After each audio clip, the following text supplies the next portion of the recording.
What's up, everybody? It's Tahera with Filter Free with Tahera Rene Christy here.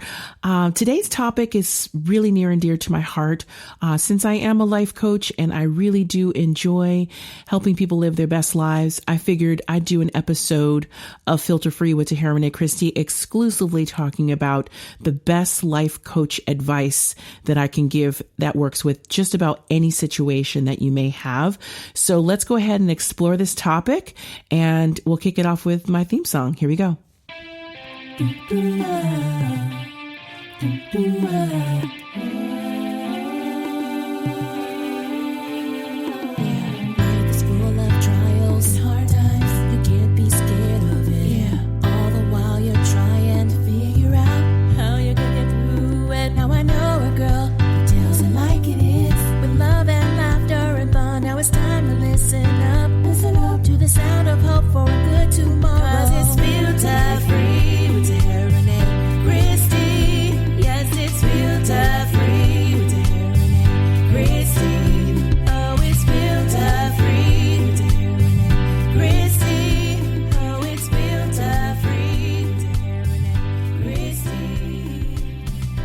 All right, so today's topic is the best life coaching advice that I can give, how to transition from one stage of your life into another, and some tips and tools that will really help support you and encourage you in difficult situations so that you have the ability to put your best foot forward no matter the circumstance. So I'm just going to jump right in it. The first advice that I would give anybody when they are looking to make change, they're in a transition stage, they're going through a rough patch in their life.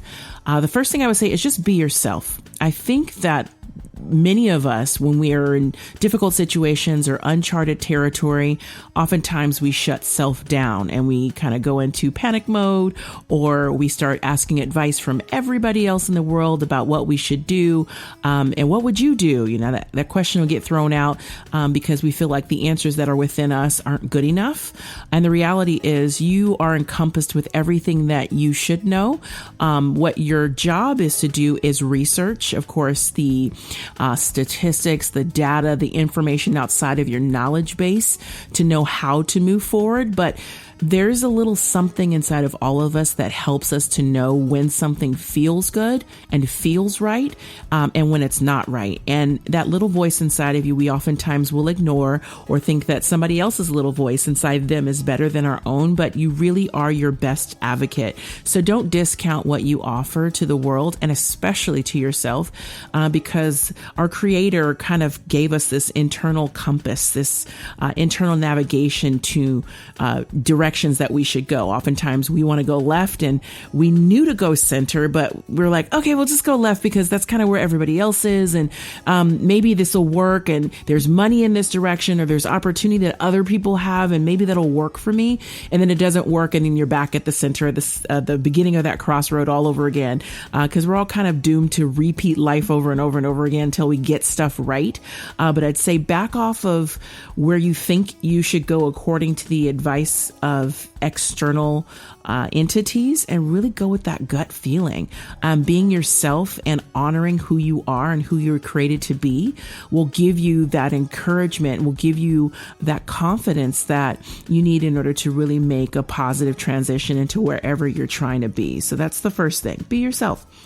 Second, you don't have anything to prove, right? We all feel like we have something to prove to someone. And now that we're in the digital age and we're in the age of social media and we're in a very visual age where everything is kind of aesthetically driven, and what someone's Instagram feed looks like and their storybook on, Facebook or Snapchat looks like is they're vacationing more than us, or it looks like they're making more money than us. They drive better cars than we do. They own better homes. And the reality is that's just an aesthetic, right? That's marketing. Everybody has a personal brand. Everybody has the ability to market themselves. The product may not be that great, but it sure does look good. And that seems to be like perspective is everything, but that's not the reality. You have nothing to prove to anyone. And when it comes to any stage of your life, and you don't have to wait to 40 and 50 to kind of figure that out. If you're 15 or 20 or 25 years old and you understand that your proof of who who you are and how valuable you are comes from inside of you, comes from your base of support, then you'll do less proving and more transitioning with power. You'll actually produce greater results because you've eliminated the fluff of the marketing and trying to kind of prove yourself to people that you just don't have to do. And as you get older, you won't do it anyhow. Those filters will have been broken down, and you'll just kind of be able to live life and be free. But you don't have anything to prove to anybody. So let go of the fluff and just be yourself, and people will actually honor and respect you more when you are that way. I know I certainly had that. I went through parts of my 20s where I'll just tell a brief story. I was a single mom for 10 years, and being in business, I just wore a fake wedding ring because I figured, it'll make me look, a little more prestigious than obviously having kids of my own before I got married, and I didn't want people judging me or talking about me. I wanted to impress this client. And the reality is I was just faking the funk because I didn't know that I could be my authentic self and that there was value in my story in being a single mom. And there are plenty of single moms in the world, and I just happened to be one of them. And so obviously later on, accepting that truth really helped to create what I'm still calling my $1 million book. It just hasn't made $1 million yet, but I believe in it because it's my story and I'm sticking to it. So you have nothing to prove to nobody, and that don't even make grammatical sense. But as long as it's in your mind in that way and you have the conviction of who you are, you will be okay every day of every month of every year. So just keep being who you are regardless, with nothing to prove. The third point I wanted to make and bring up when it comes to life transitions and just really solid life coaching advice: control the controllables. I'm sure you've heard this before, or you can't control anybody else but yourself.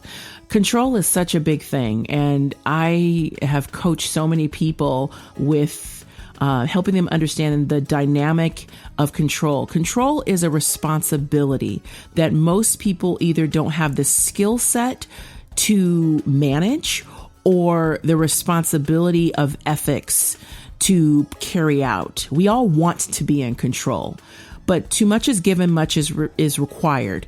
And you have a responsibility when you have control of something or someone. When you become a parent, you are given guardianship or control over your minor or over your dependent. The government says, hey, we're going to give you a tax break or a tax credit because we understand that you've taken a lot of sacrifice in order to manage this dependent. That's on a financial basis.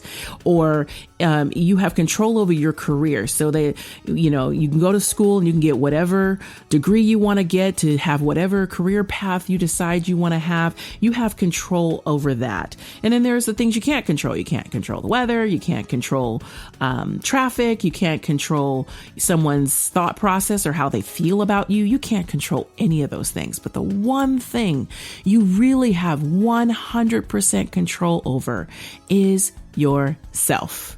Girl, guy, if you just learn to manage self and do that effectively and do that well with passion and conviction, do you understand how powerful you can be? Just the simple fact that you are given the freedom, if you live in the United States, of governance over yourself. Now, of course, there's laws and rules in place in order to protect you, in order to ensure your safety and the safety of others, etc. But if you're governing yourself with a moral compass, of course, I always preface that with that because there's some crazy people in this world that's going to do whatever. I'm not telling you to do whatever. I'm telling you to do what you want to do with a moral compass. You literally are limitless. The possibilities are endless when you learn to control the controllables and have passion and conviction with what you have full jurisdiction over, which is you. I can't control my kids. I can't control my husband. I can't control my coworkers. I can't control the idiot on the 405 that just wants to cut me off because he wants to be in my lane because, it's mine. I paid for it. Just kidding. But, I can't control the crazy folk at Costco. They're crazy. Every last one of them. They pay for membership to be crazy assholes. But I can't control any of that. But you know what I can control? I can control me. I can control how I choose to react to difficult situations. I can give you an example that just happened to me recently. I had an event that I was doing.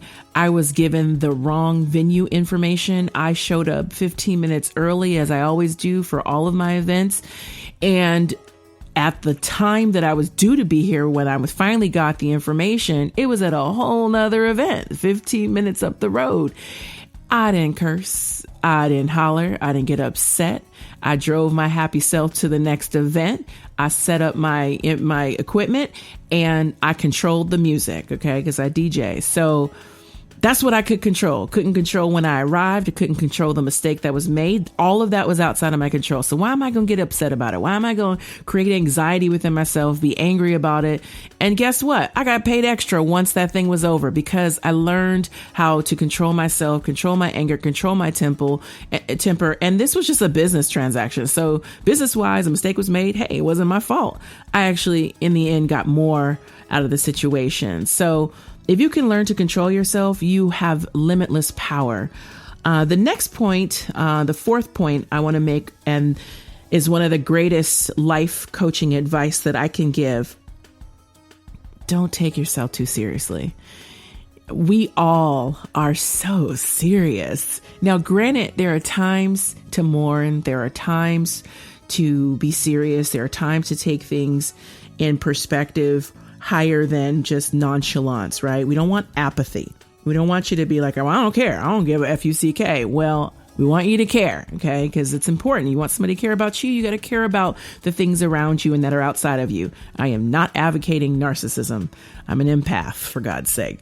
What I am saying is just laugh. Don't take stuff too seriously. Life goes in ebbs and flows. It goes up and down, and the tide comes in and it goes back out again, and things kind of cleanse themselves in the wash, so to speak. All dirt comes to the light, right? So if you can just learn to laugh at some of the things that seem like they should be a big deal, I find that, and I've found that in my own life, man, things ultimately work themselves out in the end. I'll give you an example.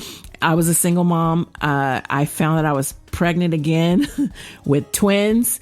I was like, God, you got jokes. You think this shit is funny. This is my life. You know? And when the nurse told me, oh, that's funny. You've got 2 embryos in there. It looks like you're having twins. And she was so nonchalant about it. I just said, okay.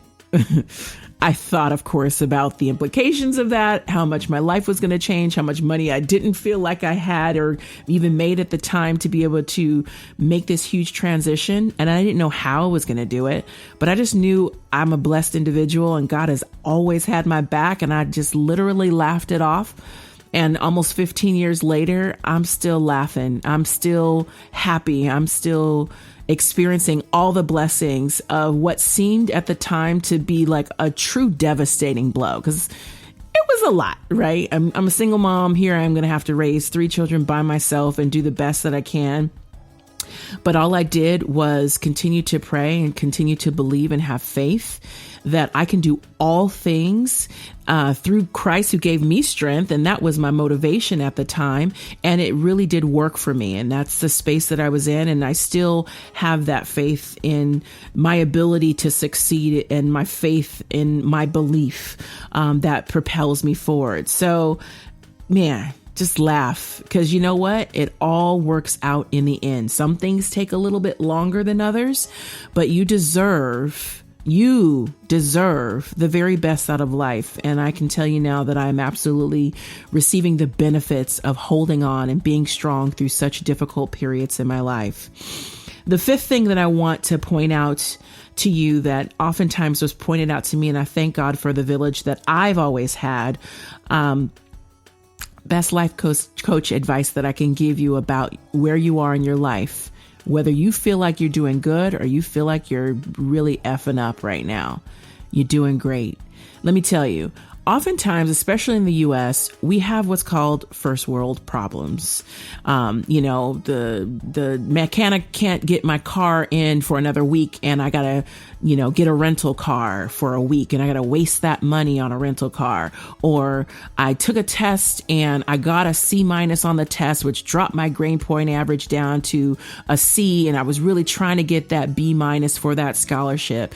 I forgot my credit card at home and I had to take cash out of the bank, and I didn't get my value points on my, airline credit card.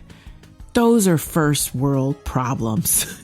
You really are okay. You're better than 99% of the world if your problems are financial, if your problems are my boyfriend broke up with me, if your problems are I'm not getting the most out of my 401k at work. The rest of the world, the majority of the world is struggling to get clean water, or have issues with disability or mental health concerns, or are rape or molestation victims, and they're trying to find their whole complete selfness.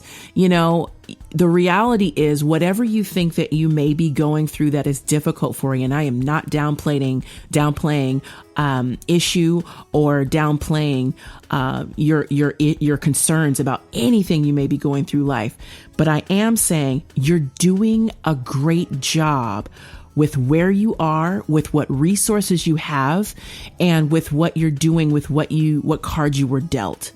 So know that we all can be better. We all can do more. We all have improvements that we can make in various aspects of our lives. But don't be so hard on yourself. You're doing better than 99% of the world. So you splurged and you accidentally gambled away $500 or $1,000. Chances are you probably had a little bit of extra in the bank anyhow. You broke up with your girlfriend and she was the best you ever had. Chances are, if she was meant to be yours, she'll come back anyhow. You got to give yourself some credit for the things that you've done right. That also comes with accountability for the things that you didn't do so right? You have the opportunity to shift at any point you choose. Anytime we feel that we're in a bad spot and we feel like we need to make change and it's just not happening for us, chances are you have the ability to make that change when you feel good and goddamn ready. So make that change so that you feel better about your circumstance. You feel better about where you are. You're not blaming anybody else for where you are, and that you are your own coach. You are your own advocate. You are your own cheerleader saying, damn it, T, you did really good. 3% of that didn't work, or 10% or 20% of what you had in mind didn't work. But guess what? 80 to 90 to 99% of it did go really well. That's how I always feel about makeup. I feel like I have to draw in my eyebrows, y'all. It's not fair, but it is what it is. God didn't give me that gift of bushy eyebrows. I'm gonna break it down to something real cosmetic and superficial. But on Sunday, man, my makeup on Sunday be on point. I don't know what it is about Sunday makeup. I don't know what it is about Sunday eyebrows, but they be on fleek. I don't know what it is, but on Sunday, I know my makeup is going to be good if I'm half asleep, if I'm putting on the right stuff or not. So I thank God for Sundays, because Sunday makeup is the bomb. If you find the gratitude in anything and everything that you do, you're doing better than 99% of the people in the world, because most people have a difficult time just saying thank you and or sorry. Two of the most difficult things to say, or I love you. It doesn't have to be hard. If you just incorporate it into your vocabulary, into your language. I do it all the time. I put hearts on everything that I do. I don't have to be in love with you to love you. I love you just for your existence. I love you for your humanity. And guess what? That adds to my gratitude bank, which is why I remain so blessed. You want to be blessed? You want to change the position that you're in right now? Find some love, some gratitude, some empathy for the people around you and the situations that you're involved in. Let me tell you, your life will turn around instantly. My sixth point, and a really great point that is so important, and I talked about this kind of briefly in the last podcast that I had, is staying present. You only have today. You only have this time right now. A time such as this, years ago, it was YOLO. You only live once, so enjoy today. You know, you can't change yesterday, and you certainly can't alter tomorrow with, you know, my black girl magic. I can have influence in my day, but I cannot alter what has happened, and I can't force what will happen. I have the ability to remain present in today. Even when I was starting to get ready to do this podcast, I was frustrated because I wanted to make my topic something very impactful and strong. And I changed my topic about 5 times. But the reality is, I was like, you know what, T, just flow. Just let this thing flow. You have a skeleton of what you want to see. You are the body, right? You're the muscle. You're the tissue. You're the neurons. You're going to pull this thing together and you're going to create this animal that's going to provide someone with something that will make sense for their day and give them some encouragement that they may not have had. The best compliment I get from people is, I never thought about it like that. So if my perspective is something so unique that you lived 20, 30, 50, 60 years and you've never heard this before, then I've done my job. So you only have today. Stay present. Don't dwell and wallow in the past. Don't be such a planner that you forget that you've got today to take care of. You got responsibilities in this hour. And one of the major responsibilities you have is taking care of yourself and living in the moment and finding the gratitude of this moment and not worrying about what you got to do and what you didn't do right in the past. But today is a great day. Why? Because I said so. And as long as you make that declaration and you follow through that declaration with some action toward your betterment, again, you're doing better than 99% of the world. So keep strong with that. My 7th, I have 8 points, but my 7th point that I want to pull out of you and help you to really understand: fail and be okay with failure, because your failure is not final. Your failure is a pit stop in the roadmap of wherever you're going. I can't tell you how many times and how many ways and how many situations I have failed flat on my face. I've been laid out on my back and stopped dead in my tracks. I couldn't physically move. I couldn't emotionally change the circumstance. I couldn't do anything to transition from where I was to where I wanted to be in a specific moment. I, for all intents and purposes, in those moments, failed. And I felt like a failure. And those moments are hard. And they are life lessons that are golden. You cannot buy a failure that makes you better. But God in his infinite wisdom gives us opportunities to fail so that we know what not to do. Because there are all kinds of books and programs, and people will always tell you what you should do. What you need to do is, what you can do, what you should do is. But very rarely can someone really tell us what not to do.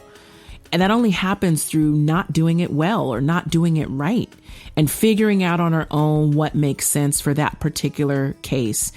One of the best advice that I give to people when they're having a difficult moment with something that they, again, can't control, that they failed at, is really focusing on what made sense in that moment. That what tangible piece can you pull out of that circumstance that you can take with you? Because the reality is the circumstance is just a symptom. At the root of that circumstance is a behavioral pattern. What do you do in situations when certain things happen will determine your behavioral pattern, which will determine your characteristics, which ultimately is the embodiment of who you are as a person. Case in point, my husband will oftentimes go through circumstance, and at the end of a soliloquy of conversation that we will have with one another in dialogue exchange, he'll say, well, I know what not to do in that. If that situation comes up again, I know what not to do in that situation. And I always rebuttal and say, okay, that particular situation may or may not come back up again. but another situation disguised as that situation will come up again. So let's address your behavioral characteristics that cause you to respond in a specific type of way so that you can modify your behavior versus having the expectation that that very same situation will come back up again. That's the key to having great success when you fail at something or when you feel like you fucked up. You didn't fuck up. You just didn't recognize that this was the same thing masked as something else. For example, I oftentimes will address extreme behavior. If you're a fight or flight type of person, you've gone through some level of trauma in your life. And I love working with people with trauma because I'm a victim of trauma in my life and I've transitioned out of a lot of it through behavioral modification. Say you were a person who was abused as a child and your parents were very abusive. You have parents who have passed away and you're dealing with trauma from that and you are triggered by certain things. And you got in a relationship with someone that you thought was perfect for you, but turns out they're actually abusive and you keep getting in and out of bad relationships. Well, it wasn't because it was that person that you attracted, that you were in that relationship with, that you feel like, oh, well, I just won't date this race, or I won't date a controlling person, or I won't date this type of person. The reality is you probably got into a relationship with someone who had characteristics that you were attracted to based on the traumas that you had in the past. So you either fought in that relationship to keep it going, or you just left because you didn't know how to manage it. You didn't know how to deal with something that seemed familiar. The reality is, if you learn how to properly fail and notice your behavior in a situation and what you do continuously, and that helps to have a good village around you so you can have accountability for someone to put up a mirror to your behavior and see what you continue to do, quote, wrong in a situation, you can modify that behavior and have a better outcome going forward. So be okay with failing, but you gotta learn from that mistake. Don't assume that everything is going to be okay all the time because you hope it's going to be okay. You're required to evolve with every failure. Otherwise, you are doomed to make those same mistakes over and over again. I hope that makes sense, but we'll get into another episode where I talk specifically about trauma-based concerns and how to respond when you are a victim of trauma. But the overall understanding here is I want you to be okay with failing. Failure is great. See the beauty in your failure. It's like stretch marks. I have a girlfriend who's like, I love my stretch marks. They're my battle wounds. It's an imperfection that if you celebrate it, you can see the beauty in it. So celebrate your failures, learn from them so that you can then move on for the next thing. And my eighth and final point that I have for you guys is 99% of limitations are all in your mind. 99% of the things you feel like you can't do are rooted in how usually self-esteem and self-confidence, how you feel about yourself, or something you've conjured up in your mind. Most of the things that we have going for ourselves are as a result of our natural abilities, our natural talents. We tend to fall into personal circles and friendship circles and relationships that are convenient or easy for us. I have a girlfriend of mine that I always tell her, you're always waiting for guys to approach you. When was the last guy you approached? And she complains about the guys that approach her and the guys she ends up dating because ultimately she dates whomever is attracted to her. She's never taken the lead in that circumstance, and therefore you get the leftovers. I've always been an advocate, especially when it comes to relationships. You may be into me, but that does not equate me being into you. And while I can be very grateful for your ability to express that attraction to me and the qualities that I have that you agree with and really like and can see in a wife, potential, that's sweet and all, but that ain't got nothing to do with what I need and what you got in relationship to what I need. And so we need to be better advocates for ourselves. And the way that we can do that is unlimiting ourselves. Stop thinking that good enough is good enough for you. Because the reality is you can have whatever you want in life, whatever you choose. I've always told my kids since very little, you can do anything you want to do. Everything that you want to do may not be beneficial to you, but know that it's an option. Unlimit yourself. You do not have to be put in a box. You don't have to be limited to one job. You don't have to be limited to one relationship. You don't have to be limited to a specific religion or live in a certain area because my family lives here. I got to live here. You don't have to be limited to anything. Or I should only vacation in spots where other people who look like me go. Please, girl, go. Travel. Son, date all the women you want to date. Now that I've said that little controversial thing, you're like, what? Now that I've given you permission to do whatever the hell it is you want to do, understand too much is given, much is required. So you have to have a responsibility to all those things that you think that you want to do, realizing that there are ramifications and repercussions and rewards for everything that you want to do. So while we are not limited, but to our own imagination, self-worth, and self-esteem, you are responsible for what happens as a result of your actions. And I feel like if more people took responsibility for the things that they decided they wanted to do in their lives, the happier you ultimately will be. And that goes back to my first point. Be yourself.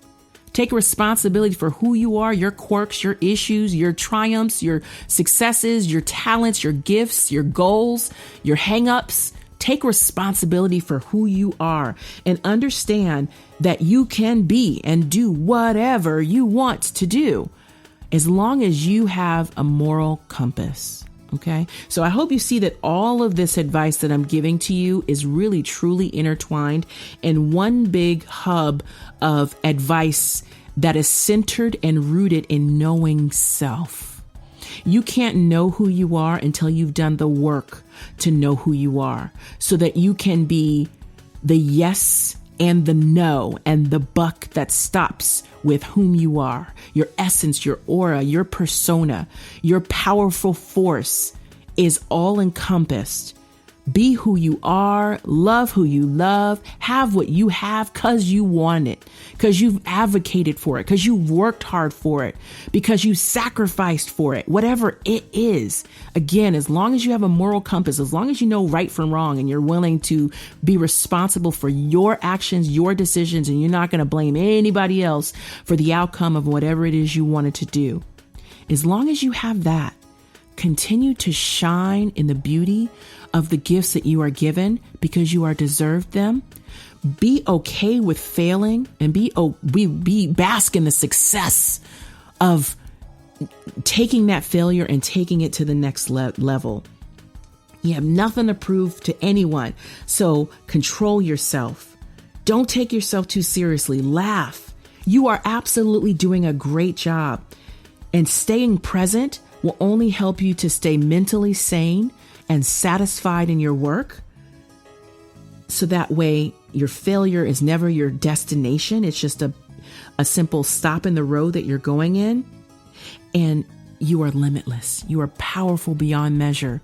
So just love and wrap yourself in that grace that you are given by the authority invested in you. You have that authority. So take it, run with it.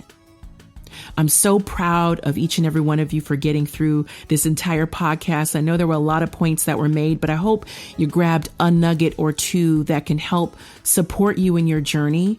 I love you so much, every one of you, and I appreciate your support of this podcast. There's so much more to come, so many more topics I want to cover, but know that each and every one of these is a passion for me. I'm doing what I love and supporting and helping people, especially people who just are unaware of and haven't given themselves the permission to do the things that I am mentioning in my podcast. So there's more to come, more great things. Please tell a friend about this podcast. Please support small Black business, especially, and stream this on any one of the platforms that you have paid prescription for, because it supports me as a small business owner and us as a community. I love you, and I hope you have a beautiful day.